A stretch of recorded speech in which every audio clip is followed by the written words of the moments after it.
What's going on, everybody? Red Velvet is back in the studio, and today I have a very special guest coming to us via satellite. South Vermillion wrestling coach Ron Statler. How are we doing today? Doing well. How are you? Well, today's bill paying day, so not well. But we're gonna make the best of it.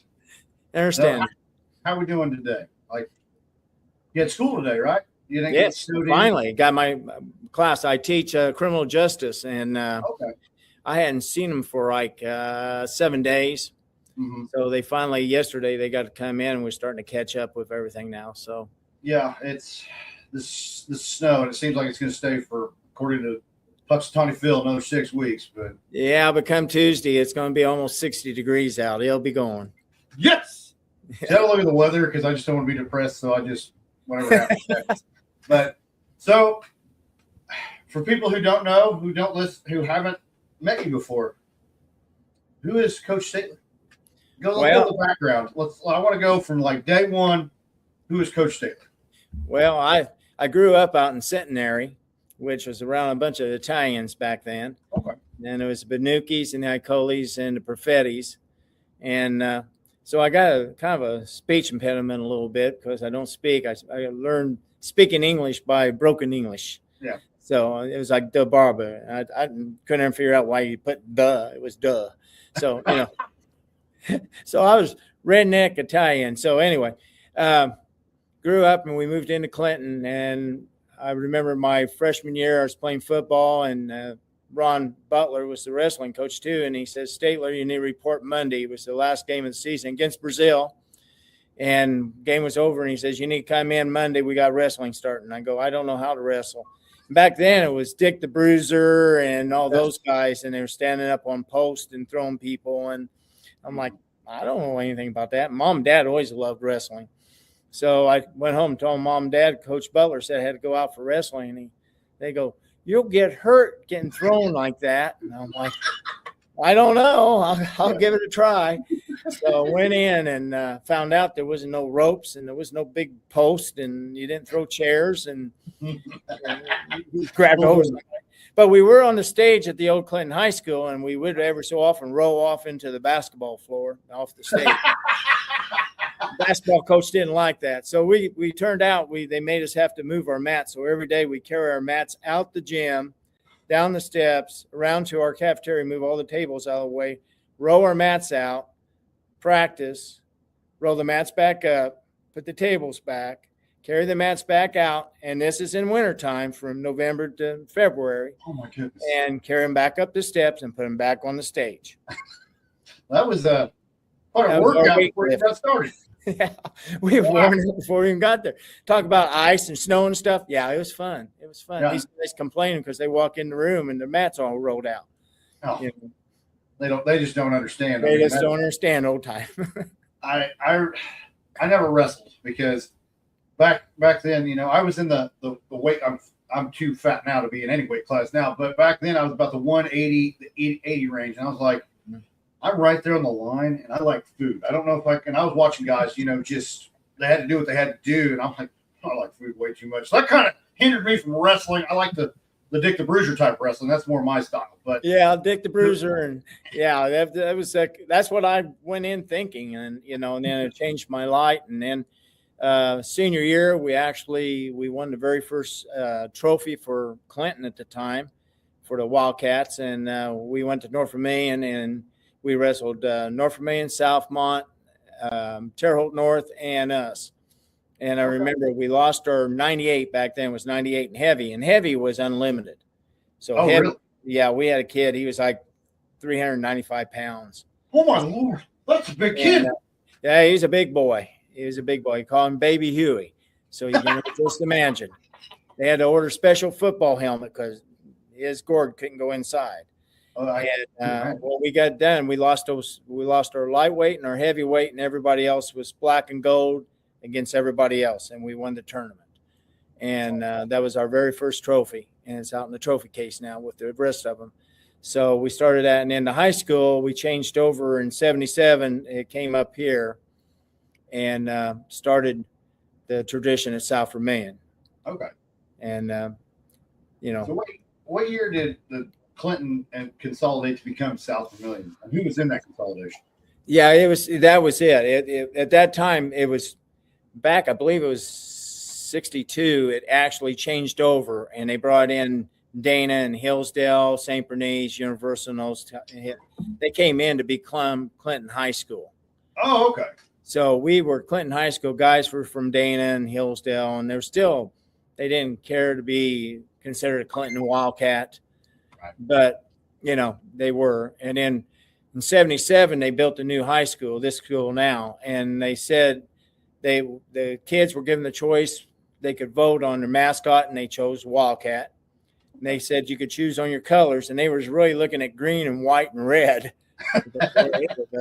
But the kids came out and they changed it to old gold and black, just like Clinton High School. So by that time, the kids had adopted, and they said, but it has to be South Vermillion because it's including all the communities. Yes. And so that started the South Vermillion wrestling at that time. Okay, that's pretty cool. That consolidations, it's usually like we want fresh start, fresh everything, and they still went back to the old Clinton style colors and names. So that, because when we consolidated here, there was like, we're not doing anything, so it had to be a whole new everything. So that's pretty cool. I didn't know that. Yeah, and if they would have done it back in 61 when they formed the South Vermillion School Corporation and the high school, we would have had it. They probably should have done it at that time because people did not, they're from Dana and they never liked Clinton, and then all of a sudden now they're a Clinton Wildcat. They didn't care for that too well. So I can see that. So your first day of wrestling, walking in, thinking you got Dick the Bruiser, the sports entertainment style of wrestling. Yep. What was going through your mind then? I thought, what in the heck did I get myself into? These guys were throwing, but they weren't throwing like off of ropes and stuff. And they were running halves and they were putting in legs. And I'm like, what is this? And Coach Butler said, get over here, Statler. And I said, yes, sir. Did he use you as an example? Sometimes, yeah. I started out 45, and then my senior year there was a new weight class at 177, and used to go from 167 up to 185, and they put in 177. And Coach Butler told me, he says, "Hey, you're going to go 77." He says, "I know I only weigh 160 pounds." And he says, but I want you up there. I think you can do better at 77. So I went up to 77, and that's where I was 20 pounds light out there wrestling those guys. And nice. Use some speed to your advantage. Yeah, we did. And I enjoyed it, and I loved it. And then one day I worked on the Clinton City Police Department, and I was out writing parking tickets because that's one of the great details. When you're the rookie guy, you get stuck out walking up and down the street getting yelled at for a 50-cent ticket. And I hear this, Statler, get over here. And I'm like, that just a cold chill went down my spine because it was Coach Anderson, the football coach. And I thought, oh my God, because I heard that way too many times back when I was in football. So I walk over to the driver's ed car because he was a driver's ed teacher, and he goes, need you to be at practice at 4. I'm like, why? He says, you got to help Tim Terry coach. I'm like, okay. He says, be there. I said, yes, sir, I'll be there.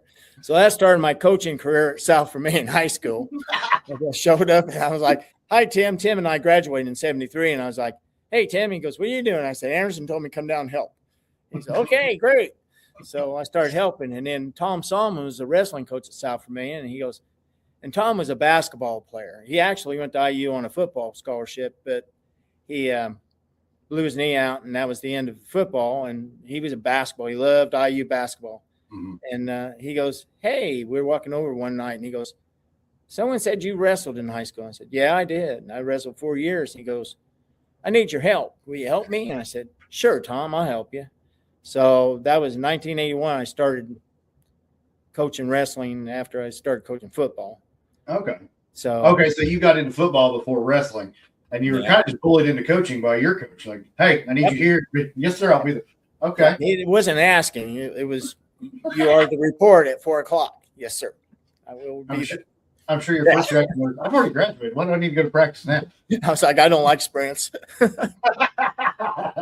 Well, even better, you're a coach. You don't have to run them anymore. Yeah, no, I don't. Yeah, I don't have to do that. So you've been coaching wrestling since 1981. Well, as an assistant coach and stuff, and then they got me down in the middle school, and we started doing middle school wrestling, and I was help coaching down there, and then 1992, Scott Watson was before me. He took over for Tom for 2 years, and then Scott moved on. He became a lawyer and stuff, and I put in for it, and I got it. So I started October of 92. I started as head coach at South Vermillion. Oh, wow. Nice. Yeah, this is my 34th season.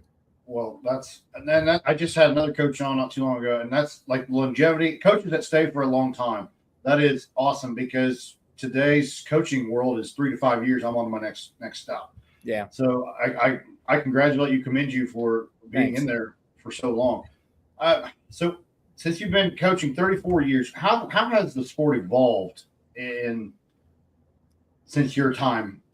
Well, it's tremendously. Once, and this was out of college wrestling, there was a couple of deaths because kids being forced to lose weight. And that's the bad thing. Everybody always looks at wrestling and, you starve these kids and you make them lose weights. And I remember back in high school, guys were wearing sauna suits to be able to make weight and all that kind of stuff. And we don't do that anymore. Right. And I always tell the kids, I said, if you go down, you're just losing muscle. You're not losing, you're going to lose water weight, but then you lose muscle and then you're not going to be as good. Mm-hmm. You'd much rather go up or wrestle where you're at. And if it's a pound is nothing, Yeah. That's a can of pop. But when you're going trying to drop down 10 pounds, that's not good. That's not healthy. Our problem here at South Vermillion, we had a kid that said he wrestled or 215. He had to weigh over 77. He had to weigh 77.1. And he was fighting to get up there.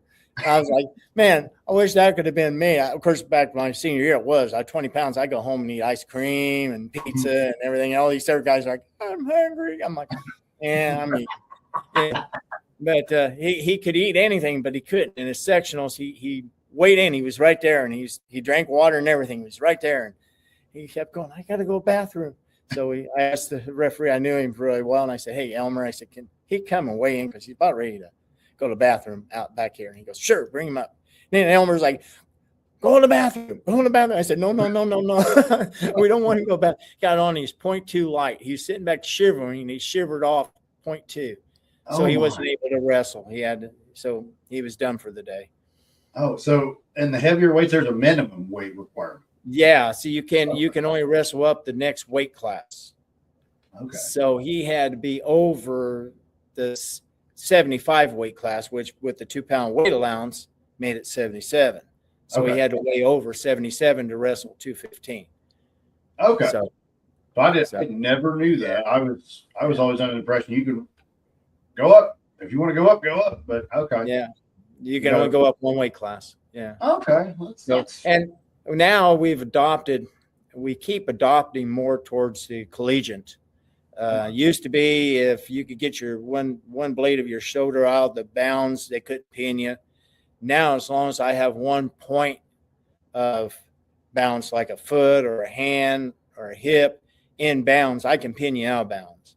Okay. So I can almost pin you off the mat with as long as my foot. If I'm a tall kid, I can almost get you off to the edge and pin you off the mat almost. If you touch the floor, you're out. But as long as you're on the mat, as long as I got a point in bounds, now if I lift that foot, I'm out. But it's like a cylinder.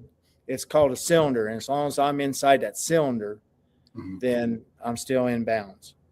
Okay. Because I went and watched one match, and like I don't know what's going on anyway. It's just fun to watch. But they were dancing right around. I mean, they were getting really far out there. But okay, so 1 point. That makes sense now. Because I was like, they're out. Like why is that? Because it was different areas, different points. And I was like, there's nothing the same here. It felt like. But now that you explained that, you got the big circle, and as long as you've got 1 point inside the big circle, Okay. and contact with the mat, you're in bounds. Okay. That clears up a lot then, because parents don't always know the rules. I know Oh, they I think they know. do, but I know. I had one father. He can't pin him. He's out of bounds. I said, the rules change. What rule? I said, it's a cylinder now. And I'm having to explain while I'm trying to tell my kid, get off your back. Yeah. His father's yelling, you can't do that. Yes, you can. that's always fun. The rules clinic. Sorry. Yeah, no kidding. Go for it. Youth program. How is the youth program at South Vermillion? The wrestling, is it South Vermillion? Yes, we have South Vermillion youth wrestling. Okay. Our youth club has 78 members in it. They're doing fantastic. We stress not so much about going out and competing against people. I don't, you got a 4, 5, 6, 7, 8-year-old kid. I don't want them to get in, I don't like this because I lost. Mm-hmm. I want them there because it was fun. And so we stress fun. We teach fundamentals. We teach learning to do a takedown, learning how to run a half, how to look away from a half, how to bridge off your back, and have fun. Just enjoy the sport. We get too many people, and sometimes they want their kid to be the national champ when they're 8 years old. And the problem is, what do they have to look forward to if you're in the national champ when you're 8 years old? Mm-hmm. It's kind of like you want to build. And I tell the people, I don't worry about even our middle school program. I want the kids to wrestle. I want them to learn to wrestle. I want them to fundamentally be strong. When they come to high school, we'll worry about losing at the high school. That's when we start learning to, worry about that. I don't worry about it on any of the things below high school. Middle school, I can care less if they win a daggone match. Yeah. Because going out there and just because you have the more kids and you get 8 more forfeits than the other guy, and I win because nobody else was in that weight class, does not make you good. No, not at all. And I don't want kids to learn, if I get a forfeit, I win. If I got to wrestle that guy over there, he's going to beat me. I'm going to lose. I'll take the forfeit. Well, I don't want him. I want him to go out and say, you know what? I don't want the forfeit. See that guy? I'm going to stick him. Yeah. I'm going to go out and he's going to be sorry he wrestled me. That's the kids I want. And you learn that by just having fun being on the mat. Mm-hmm. And that's, I think that's applicable for all sports, the youth league and even the middle school. It's all fun and development.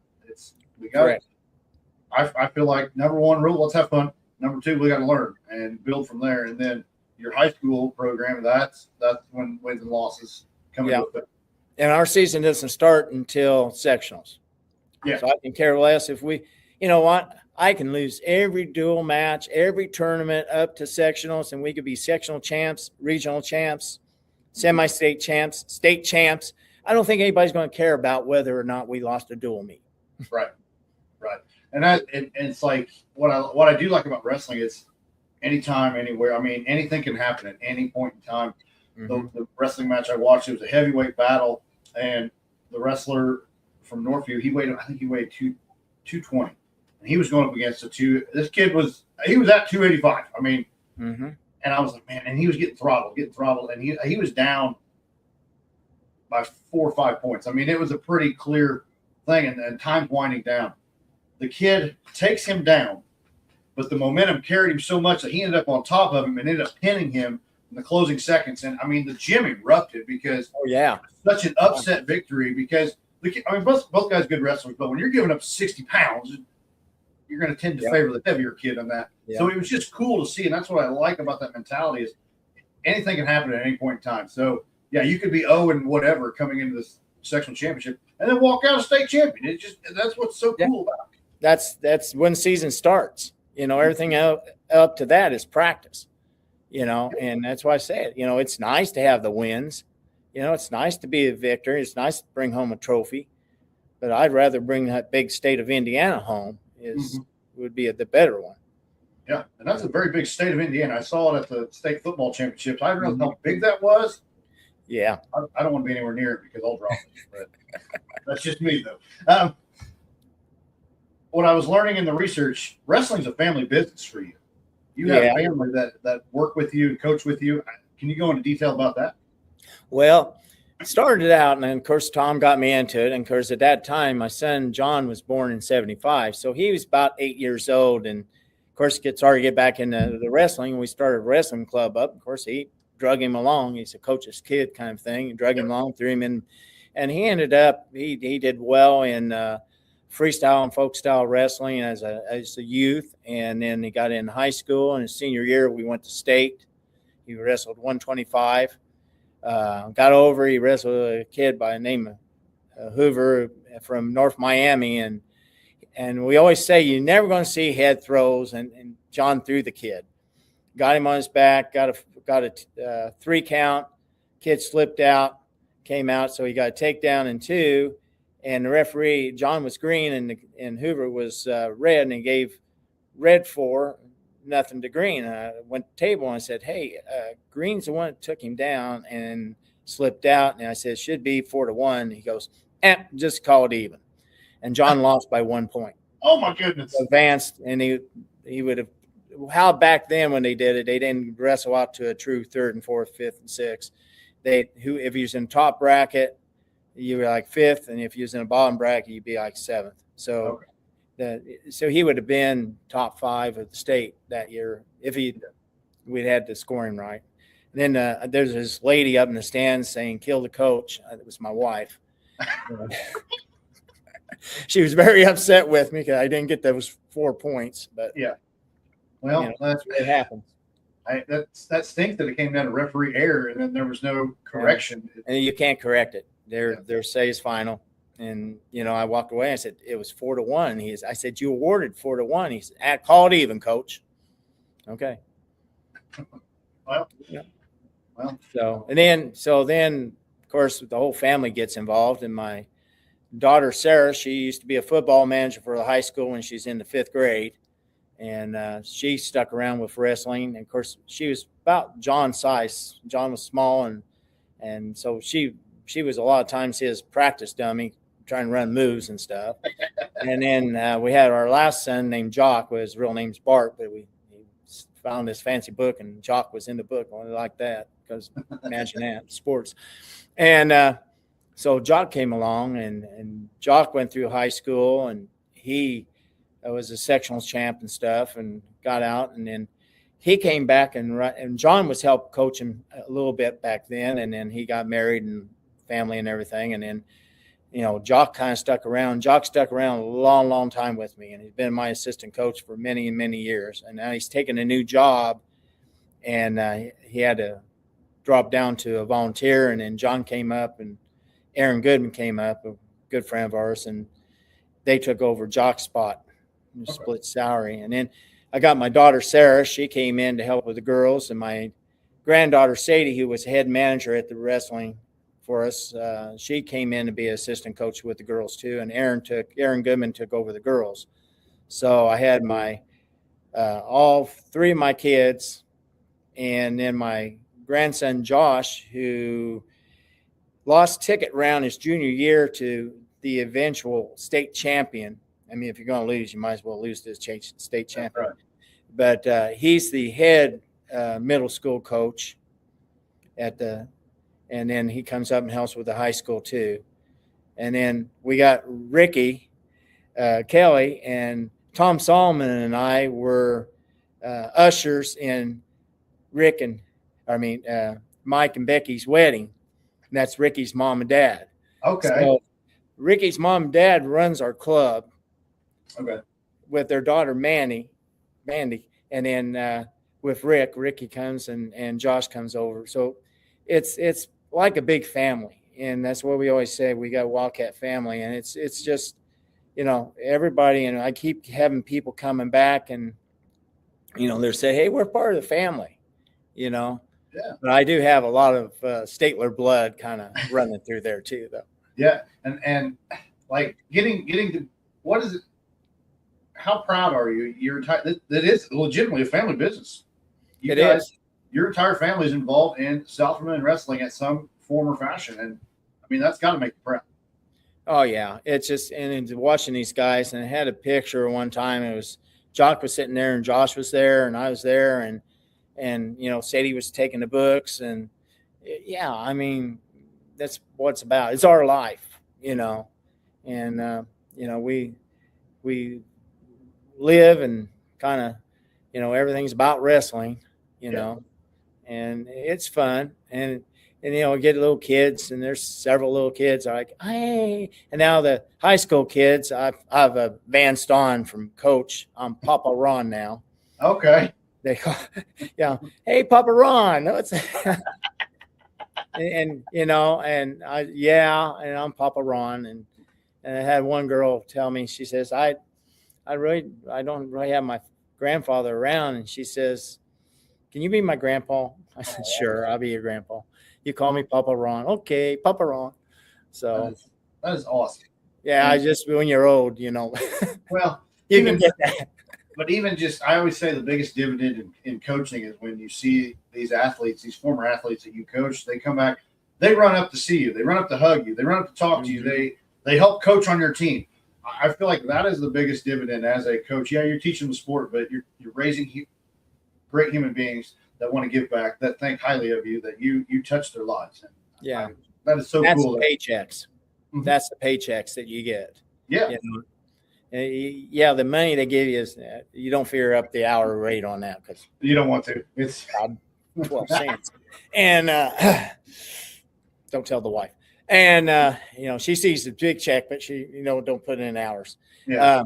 But yeah, I mean, it's people coming up and I was in Walmart, and this guy walks up and he goes, Coach. And I'm like, hey.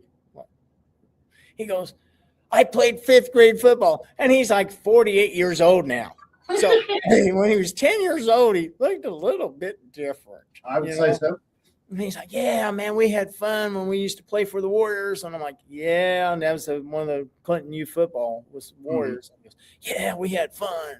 I'm like, he said, I love you, Coach. I said, I love you too, buddy. And it's like, but I mean, this grown guy, and he's a little scrawny kid back 10 years old now. Yeah. Burly guy. And I was like, I don't know you. I was also probation officer. So there's a lot of people. My wife would, I got guys come up and they're like, hey, how you doing? Fine. You be good? Yeah, I'm being good. I'm not in trouble. Okay. And so Connie always said when we used to walk around town and someone said, hi, Mr. Statler. She said, that was one of my probationers. And if one's got, hey, Coach, it wasn't one of my athletes. And they said, hey, Ron, it was one of the friends. So we kind of had a classification on there you go. How it's doing. So at least you knew how the conversation might go, depending on how you're addressed. That's it. Girls wrestling. Mm-hmm. It's now sanctioned. How long has South Vermillion had a girls wrestling program? Well, actually, we've had girls wrestling for us for many, many years. Okay. We've had girls who were varsity. They beat the kids out. And so we've had girls. At one time we had 5 girls on the varsity team. Of course, their problem was they had to wrestle boys, and that's kind of discouraging because lighter weights, 113, 106, something like that. Yeah, you can hang in there. The one girl we had, she was about 132, and she was tough. She wanted to go to the Naval Academy. So she was a very, very tough lady. Matter of fact, she came to state finals last year. We was able to take Rosie Travioia over to the state finals. She earned a spot. And, I looked up and there's Shannon. And she's like, Coach, this is awesome.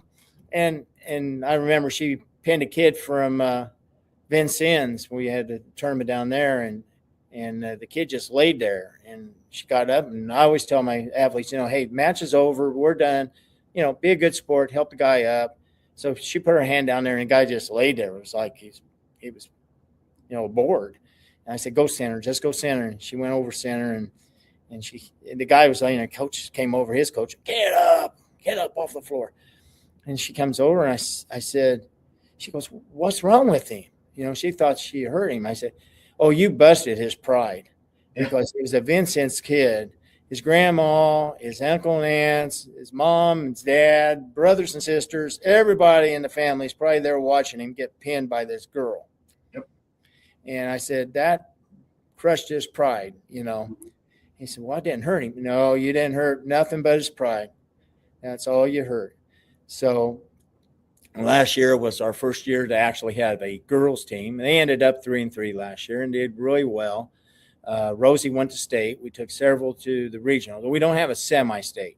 It's kind of a weird situation. It goes from sectionals to regionals to state. Yeah. So the regionals, it is basically it was in Kokomo this year. It's a semi-state.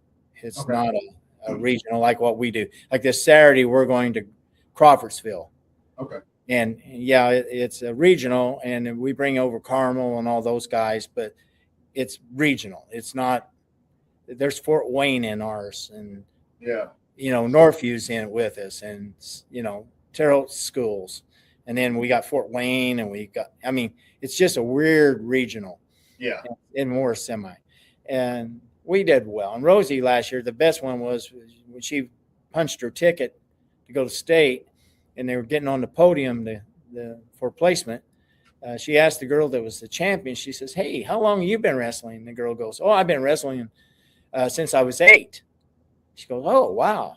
And she was a senior, so 9-10 years. And the girl that was second place, Rosie goes, "How about you?" And she goes, "Oh, I've been wrestling since 8th grade."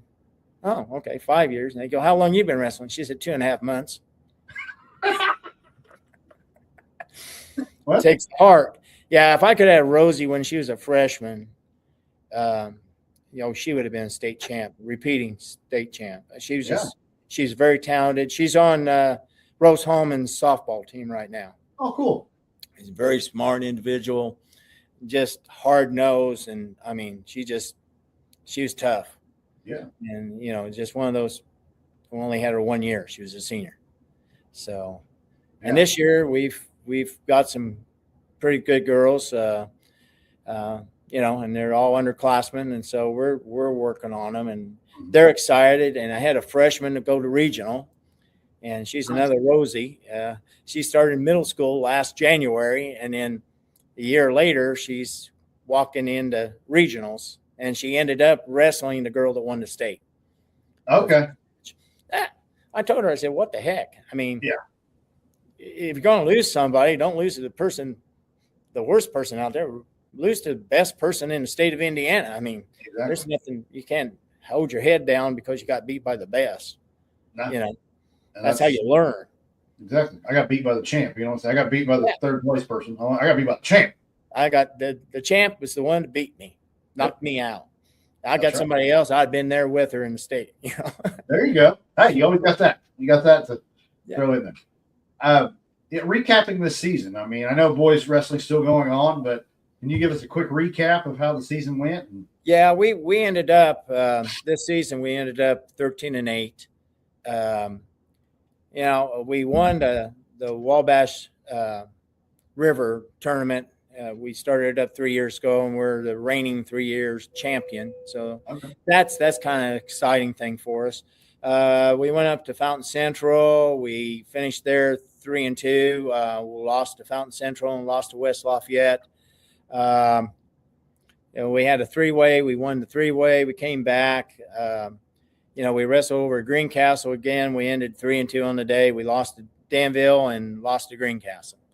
So, we beat Park Heritage, Tri-West, and Sullivan. So, I mean, we saw some of our former WIC people, and that was kind of cool to be able to see those guys. We came in, we finished 4th place at the South Vermillion 8-way, and the 8-way was basically almost a 9 or 10-way because we had a couple little smaller teams. North Central's really developing, and we invited them up, and we had Terre Haute North, Terre Haute South in there. So, I mean, it was a Seeger was in there. So we had great teams. Finished 4th place. That was a good spot for us. Yeah. In a smaller school. Then we went and we placed 2nd at the WRC, our conference meet. We placed 2nd behind Seeger. That's a good showing for the team. Out of the 8 conference schools, placing 2nd's good. Yeah. I'll take it. And then we finished same place we did last year at 9th place, but we had some injuries the week of sectionals and dropped 2 of our kids. I lost my 44 and I lost my 50. Both of those boys got injured, and Garrett Pate was trying, and he's on my 144, and his ribs were sore. And Mom called me. I said, "Hey, he's just going to get hurt. There's a time when you got to throw the towel in." And then Gavin Martin was my 150, and he busted his shoulder, and then he had an ACL strain on his right leg, and it's like, you got to walk the rest of your life. Yeah. It's just so. And then poor Tristan, he couldn't get heavy enough to wrestle, so we had 3 hoes going into sectionals that day, so it kept us from going up any further. Right. But we did have 2 boys qualify to go to regionals. We have Matthew Helt in at 106, and then we have Braden Nickel at 165, and those guys are advancing on. Matthew, he's a junior. He's going to learn the value of getting 3rd place and not 4th, because he's going to number 1 wrestler in the state of Indiana at the 106, who is ranked 6th nationally. Oh, wow. So, yeah, he goes, "You know what, Coach? I'm going to score a point against him." I said, "There you go." I said, "You never know what might happen. You might catch him in something." I said, "Wouldn't that be something to knock off the 6th ranked kid in the nation?" That'd be awesome. And I said, "Well, you got to lose. Go out there. Hey, I'm going to try something." Mm-hmm. Everybody already expects you to lose, so there's no pressure on losing. Yeah. This other kid's got all the pressure. I mean, he's got the pressure. He's got top 10 in the nation, and if he gets beat by a kid that's not top 10 in the nation, it's like, what's that going to look like? Yeah, a 4th place finisher in sectionals beat you. A little embarrassing. So anytime, any place is what I like. Anytime. You just never know. He says, and then I'll be able to watch myself on YouTube, because this guy posted all his matches. So there you go, Matthew. Win, lose, or whatever, man. You're going to watch it on YouTube. There you go. He's all fired up about that. And then Braden's got a pretty good chance at 165. And he's got a possibility. He wins the first one. We're going semi-state. But it gets tougher. We got kids from Southwest Hamilton. We got Lebanon. We've got Westfield. We got Carmel. Yeah. Fishers. They're the big boys coming over. And then they moved Zionsville over to our sectional, and they used to be in that bunch, and Western Boone used to be in that bunch. And then, the first 3 finishers in Southmont this year finished 3rd, I think, in state tournament. Yeah. So it was Zionsville, Southmont, and Western Boone. And Zionsville has won it for the last 10 years, ever since they came into the sectional. Well, I mean, it's tough to compete against those kind of guys for smaller schools. Absolutely.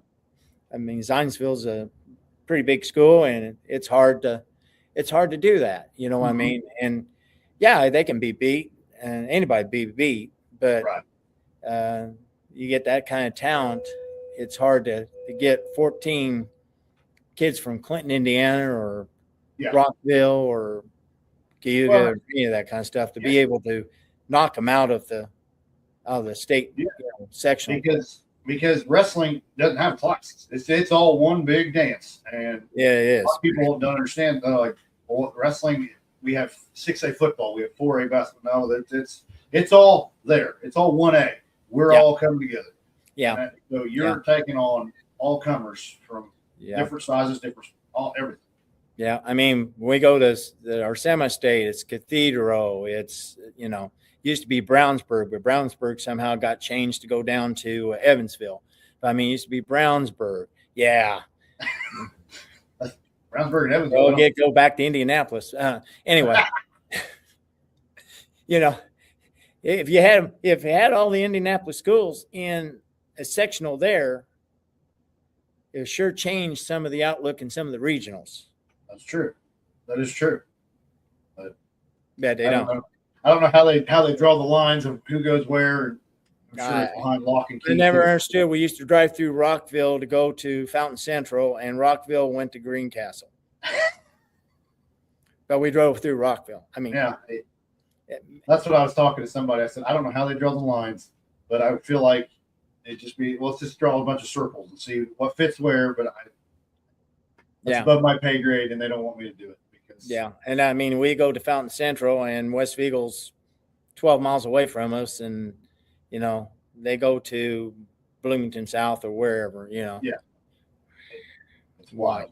It's a wild thing. You think if it's sectionals, you would be sectional teams. Mm-hmm. It would be like the Terrell, Vigo County, Clay County, Vermillion County, Sullivan County, maybe Putnam County, Park County, and you would have, that would be your sectional. Mm-hmm. But they just, this will fit here, this will fit here. Yeah. We'll take Zionsville and Western Boone, put them over in Crawfordsville. Okay. Whatever works. Like, who cares? I mean, that's why they get paid the big bucks. Yeah, that's right. All we got to do is try to beat them. That's right.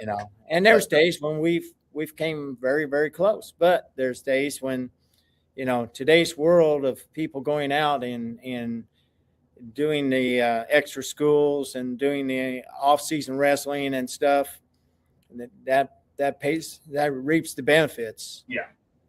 I'm Terre Haute North's a perfect example because they go down to Disney. They take really? They get guys and they go down to Disney and they wrestle down at Disney Open. Wow. And I mean, That's it's awesome. expensive. But I mean, what great caliber you get to see down there. Yeah. And that just builds your program when you come back home. That's true. Yeah. Then, well, there's also 4-H camp that week, so. No, that's true. That's true. I mean, there's other activities going on. There's more in life than just wrestling. And at South Vermillion, just like at Northview or any of the other, we don't have individual sports. We have multi-sports people. Yep. I've had quarterbacks who's been on the wrestling team. I've had fullbacks. I've had linemen. I've had running backs. One of our top running backs was my backup 175. He was he was up in the state on tackles. Yeah. So, yeah, I mean, we at South Vermillion, we got to play more than just one sport. Absolutely. Any of those smaller schools, we got to do that. Right. Oh, I agree. I like multi-sport athletes too. The kids are working different muscle groups, are doing different things, thinking differently. I've been a big supporter of multi-sport athletes. What's been your favorite memory across this entire journey of coaching wrestling? Well, I think one of the ones that always popped up, that was my freshman year. And John was going to state, and Scott Roball was, he used to be the head coach over at West Vigo. And Scotty was my first assistant. And we got off the elevator at Market Square Arena, which is, you say that now, and people goes, what? And we got off the elevator, and there was like a ramp going up to the basketball floor, and all you could see is guys on the mat wrestling. And the door opened, and Scotty goes, thank you. And John goes, no, thank you. And Scotty goes, no, thank you. I mean, it was like a dream. I mean, you open the door, and there is the state mats. And it's like a dream. And I said, could we go check our weight? Of course, John was overweight, so he had to go run. So before state finals. Oh, wow.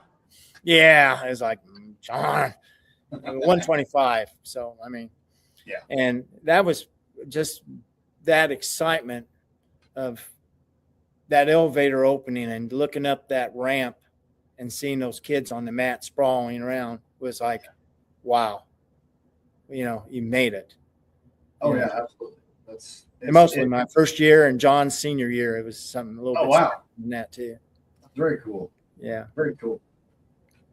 Do you have any game day rituals? I ask every coach this. Do you have a game day ritual? I got to eat that same meal every week, energy drink or anything?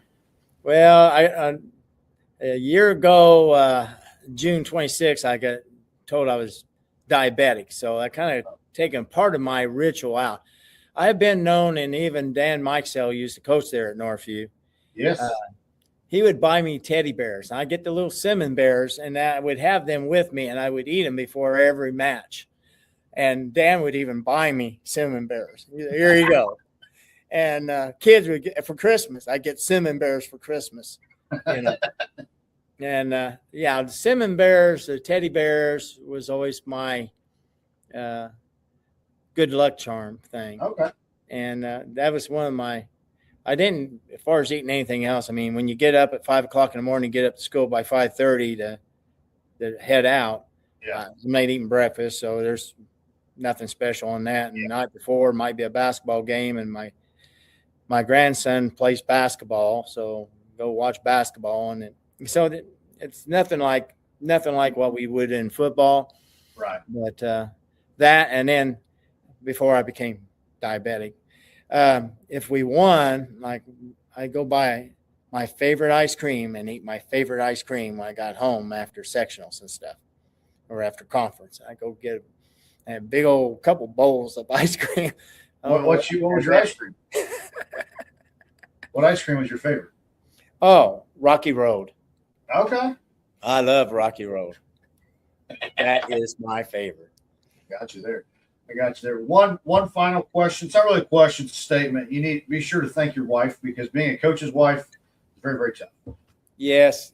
She's always been the backseat. Even when we were dating in high school, and this is a horrible story, but she always tells it, so I might as well. Back in Clinton, you used to earn your jackets. You didn't earn a letter and then put it on a jacket. The school bought your jacket, and your coach would present you with your jacket. You would be called down in front of the student body at a pep session, and they would put your jacket on you. Oh, that's cool. So it was pretty neat. So Coach Foley was, they called my name, and somebody was talking or something. I couldn't hear, and I heard, "Statler, get down here." Always, everybody's yelling, "Statler, get over here." and so I had my jacket, and I threw it over to Connie for Connie to hold. I didn't know I threw it over her head. And she goes, yeah, there I am. I'm sitting there, and he throws his jacket over me to go get his letter jacket. And so ever since, I'm always the back seat, and she goes, "I don't have a name. My name is Mrs. Coach." People, "Mrs. Coach, could you?" It's like, "Connie, no, Mrs. Coach." So she just she's always been Mrs. Coach, or "Oh, hey, Ron's wife." Yeah. It's like, yeah, she's put up a lot. But it takes a special person to be a coach's wife, and especially for as long as you've been doing it. She's seen it all. Even when you were wrestling, I mean, she's been with you through it all. So yeah, she was there in high school watching me wrestle. So that's awesome. Yeah, we celebrated this August to be our 52nd year of marriage. Well, congratulations. Yeah, that's pretty cool. It is. And I just always want that anymore. Oh, I stopped doing that. I didn't do that for a while, and then I'd have coaches like my wife yelled at me because I didn't thank her. So I make sure to that's got to be in the list. I don't want anybody getting in trouble. So. I thank her, and I thank her at the banquet, and she says, "Don't do that. You embarrass me." So I always say, I just want to thank Connie for everything she's done, because she has. She's the rock. I mean, I would be lost without her. Absolutely. Well, Coach, thank you for joining me. Thank you for talking with me. At this time, I got to thank the sponsors that make this possible: Wabash Valley Plumbing, RJ's Formal Wear, Varsity House Outfitters, and Everhope Co. Also, thank you to our subscribers on Facebook. For 99 cents per month, you can subscribe to the Diner Podcast for early access to episodes and other cool things. So, had to get that sales stuff out of the way, but I got to keep the people that pay me happy. Coach, thank you yet again. Thank you. Good luck this week in regionals, and we will catch up later. So, all righty. Look forward to it. All righty. Thank you, guys. Thank you, everybody. Keep pushing. We're out of here.